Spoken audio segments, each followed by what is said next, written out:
Salut à toi et bienvenue sur ma chaîne François le Français, j'espère que tu vas bien. Aujourd'hui je vais te parler d'un youtubeur français qui s'appelle Hugo Décrypte. Mais avant de commencer, comme d'habitude, je voudrais te dire que si jamais tu ne comprends pas tout ce que je dis, tu as à ta disposition des sous-titres et si jamais je parle trop vite, tu peux aussi diminuer la vitesse de lecture. Et j'en profite aussi pour te dire que si ce n'est pas déjà fait, je t'invite très fortement à liker et à t'abonner à ma chaîne car je publie une vidéo par semaine. Ça me demande du temps, de l'investissement et ça me ferait énormément plaisir d'être récompensé par ton like et ton abonnement. Ah oui, et j'ai failli oublier. Maintenant, j'ai mis en place un moment de citation à la fin de chacune de mes vidéos. Et ça fait déjà quelques vidéos que je le fais, ça fait 2-3 vidéos que j'ai mis ça en place, mais j'oublie toujours de mentionner ça au début de la vidéo. Donc en fait, le moment citation, c'est un moment où je cite une citation connue, une citation de philosophe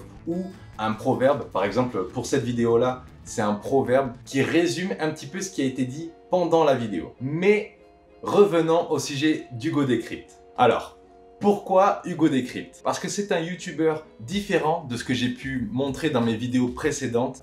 Il ne fait pas partie de la catégorie divertissement. Lui, il fait plutôt partie de la catégorie information, journalisme. Il fait aussi des reportages. Il organise aussi des débats. D'ailleurs, c'est de ça dont je voulais te parler aujourd'hui, d'un débat qu'il a organisé entre 3 personnes lambda, 3 citoyens français avec 3 policiers. Ça peut te donner un aperçu de comment est considérée la police en France et j'ai trouvé que ça pouvait être intéressant pour toi de voir ça. Donc, je te propose d'écouter un premier extrait. Personne noire. J'étais en fait un jour en Uber. J'avais un driver qui était du coup blanc. C'est important de le préciser, du coup vous comprendrez par la suite pourquoi.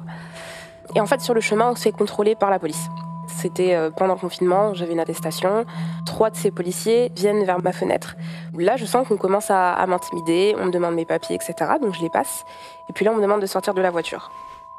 Je ne sais pas pourquoi, sachant que j'avais donné mon attestation et ma pièce d'identité. Je sors de la voiture, on me met contre la voiture. Je me fais encercler du coup par les policiers. Sur le coup, j'étais choquée et sincèrement, j'avais peur. Je remonte dans la voiture. Et là, j'entends du coup devant le policier qui parle du coup avec mon driver et qui lui dit « Est-ce que vous avez une attestation au moins ?» Et là, le driver lui sort une attestation périmée qui n'était même pas valable. Et là, le policier lui dit « Ah ok, bon ben c'est bon, vous pouvez partir. » On part. Du coup là, malaise. Le driver lui-même me dit « Mais écoutez, j'avoue que je suis un peu mal à l'aise de ce qui vient de se passer parce que je vois la façon dont on vous a contrôlé. Et je sais très bien qu'on ne m'a pas contrôlé de cette façon parce que je suis blanc. » C'est problématique qu'en tant que personne noire et racisée, aujourd'hui en France, on ne puisse pas se sentir en sécurité. Donc là, c'est Stensia qui raconte une histoire qui lui est arrivée avec la police. Donc elle raconte une histoire qui lui est arrivée lors d'un trajet en Uber qu'elle avait pris et elle s'est fait contrôler par la police. Un contrôle qui a été assez poussé, c'est-à-dire qu'ils l'ont fait sortir de la voiture, ils l'ont plaqué contre la voiture alors qu'elle était en règle. Elle avait tous ses papiers et son attestation était en règle. Mais quand ils ont contrôlé le conducteur qui était blanc, ils se sont juste contentés de son attestation pour sortir, attestation qui était périmée, mais ils se sont contentés de ça. Et donc, après le contrôle de police, il y a eu un malaise, c'est-à-dire que le conducteur était assez gêné parce que c'était évident que son contrôle s'était passé différemment pour lui parce qu'il était blanc. Effectivement, ça s'est passé, c'est clairement pas normal pour moi. Je m'appelle Jérémy, j'ai 34 ans, je suis gardien de la paix en police secours. Quand je contrôle quelqu'un, je fais pas attention à si c'est un blanc, si c'est un arabe, si c'est un noir ou quoi. Quand il y a des dérives qui sont faites par des policiers, nous on a plus tendance à dire ouais, c'est pas la police qui est comme ça, c'est ce policier-là qui a eu ce... Ouais, mais il est là le problème. Moi, c'est ce qui me dérange. Ouais, pareil. C'est ce qui me dérange quasiment le plus. Je m'appelle Maxime, j'ai 30 ans et je suis photojournaliste indépendant spécialisé dans le maintien de l'ordre et dans les violences policières. Ça va être juste l'humain qui va être jugé et pas la hiérarchie, s'il y a eu des ordres qui ont posé problème, tout ça. Il manque cette prise de conscience, se poser des questions sur est-ce qu'on fait tout bien.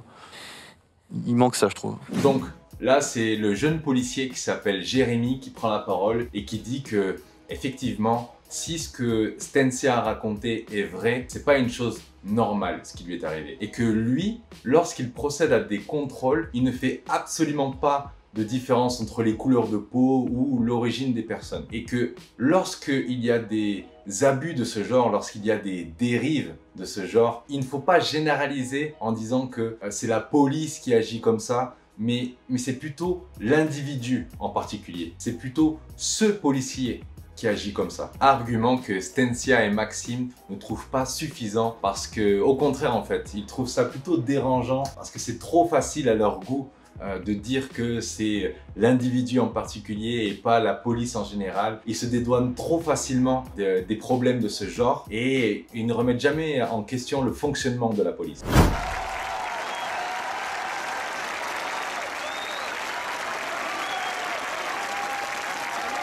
Quand vous voyez ces images, qu'est-ce que vous pensez? Comment est-ce que ça vous fait réagir? La police a beaucoup changé et les plus jeunes de la société portent un regard qui est différent et peut-être ne se déplaceront pas pour acclamer la police nationale. Alors là, c'est Alexandra qui intervient et qui explique que selon elle, l'image de la police a beaucoup changé, surtout chez les jeunes, et qu'aujourd'hui, les jeunes ne se déplaceront pas pour acclamer ou pour féliciter la police. Je suis complètement d'accord avec elle, j'ai énormément de mal à imaginer que les jeunes se déplacent pour ça. Mais là, c'est un extrait assez particulier et il explique un petit peu après dans la vidéo. En fait, cette vidéo a été prise en 2015 et 2015, c'est une année où il y a eu beaucoup d'attaques terroristes, notamment une attaque très connue, tu en as peut-être déjà entendu parler, l'attaque de Charlie Hebdo. Et en fait, cette marche républicaine, elle a été faite pour acclamer et pour remercier la police d'avoir protégé la population française et d'avoir aussi stoppé les actes terroristes. Le fait de dire qu'il y a un réel problème de fond et un réel dysfonctionnement au sein de la police n'annule pas les choses positives que la police peut faire.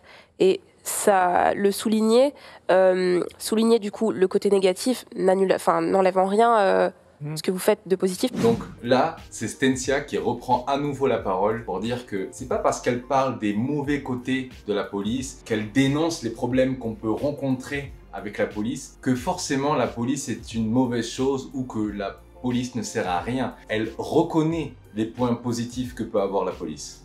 Un escadron, c'est à peu près 120 militaires de la gendarmerie mobile qui peuvent faire face à presque des fois 3, 4, 5, 6 000 personnes.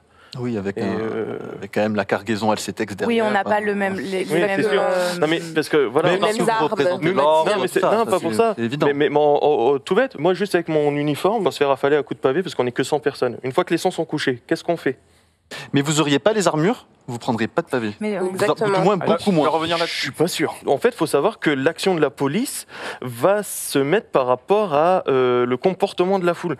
Si effectivement, devant, il y a que des mecs qui sont là en train de savater les gendarmes mobiles ou les CRS, au bout d'un moment, il va y avoir une réponse des forces de l'ordre. Là, c'est le gendarme qui s'appelle Selim qui prend la parole et qui explique que lors des manifestations, parfois ils sont seulement une centaine, ils sont seulement 100 pour contenir 3000, 4000, 5000 personnes. Et qu'à cause de leur petit nombre et aussi de leur uniforme de policier, ils se font attaquer et ils se font caillasser. Quand je dis qu'ils se font caillasser, je veux dire qu'on leur jette des cailloux dessus ou des pavés ou n'importe quoi qui pourrait les blesser. Et à ça, Maxime dit que si la police était moins bien équipée, si elle était moins bien armée, alors les Français attaqueraient beaucoup moins la police. Bon, là, je suis pas vraiment d'accord avec Maxime parce que je pense qu'en France, on a quand même une certaine haine du policier et que même si lors des manifestations, la police parfois commet des dérapages, elle commet aussi certaines bavures, c'est une erreur policière. Par exemple, si la police frappe quelqu'un qui ne le mérite pas, on parle alors de bavure policière. Donc, même si parfois la police commet des bavures, je pense que c'est important que lors des manifestations, les forces de l'ordre soient équipées pour pouvoir répondre en cas d'attaque. Car il ne faut pas oublier que avant d'être des policiers, ce sont quand même des êtres humains. Ils ont une famille et c'est important qu'ils puissent rentrer entiers chez eux pour retrouver leur famille. Et comme Selim l'explique un petit peu avant, ils sont souvent une centaine de policiers pour plusieurs milliers de personnes. Donc, c'est une situation qui est relativement assez dangereuse pour eux, même en étant armés. Et il finit en disant que lorsqu'ils font acte de violence, ils répondent en proportion des attaques qu'ils subissent. Aujourd'hui, en 2021, ce serait bien trop compliqué et peut-être même stérile d'essayer de revenir à qui de la police ou les manifestants comme l'œuf ou la poule. C'est en premier. C'est impossible. C'est inutile. Voilà, mais oui, mais le problème c'est ça, c'est que quand tu dis peut-être que si vous n'étiez pas aussi armé, vous ne prendrez pas des pavés. Moi, je pense aussi que c'est possible. Malheureusement, on ne peut pas répondre à cette question parce que justement, on ne peut pas revenir en arrière. Oui, et du coup, évidemment. Et il ne faut pas qu'ils prennent le risque non plus de s'exposer. Donc là, c'est Alexandra qui reprend la parole et qui fait une très bonne comparaison, je trouve. Elle compare le problème des violences policières avec le dilemme de l'œuf ou la poule. Et elle dit ça un petit peu pour répondre à ce qu'a dit Maxime précédemment. Tu sais, quand il a dit que si la police était moins armée, alors les citoyens français attaqueraient moins la police. C'est un débat sans fin, parce que d'un côté, on a les citoyens français qui attaquent les policiers parce qu'ils sont trop armés, mais de l'autre côté, on a la police française qui s'équipe et qui s'arme pour pouvoir se défendre des attaques des citoyens français. On ne pourra jamais savoir quelle est la cause de tout ça. Et personnellement, pour moi, c'est très difficile de prendre parti pour l'un ou pour l'autre, car d'un côté, on a les policiers qui, clairement, il ne faut pas le nier, il y a des actes racistes, il y a des abus de pouvoir, il y a de la violence gratuite aussi. Et même s'ils ne font pas preuve de tout ça, ils peuvent avoir une attitude de cow-boy parfois. C'est-à-dire que même s'ils ne font pas acte de violence, ils peuvent te montrer que c'est eux qui commandent, c'est eux qui ont le pouvoir et que tu as tout intérêt à te soumettre à eux. Mais d'un autre côté, on a aussi des gens qui ont la haine du policier et qui n'acceptent aucune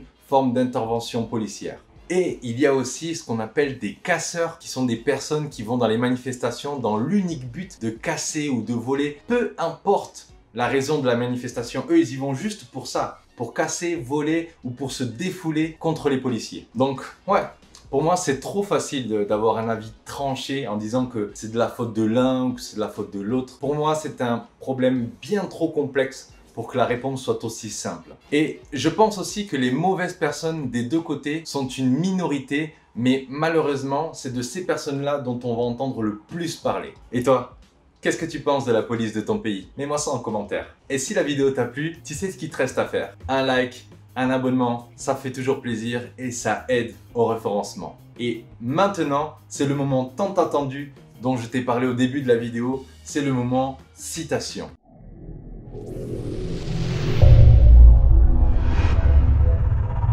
Alors, aujourd'hui, je vais te citer un proverbe africain qui résume très bien ce phénomène, tu sais, d'entendre parler plus de la minorité plutôt que de la majorité. Alors, ce proverbe, il dit que l'arbre qui tombe fait plus de bruit que la forêt qui pousse. Sur ce, moi, je vais te dire à plus, à bientôt et à la prochaine. Ciao!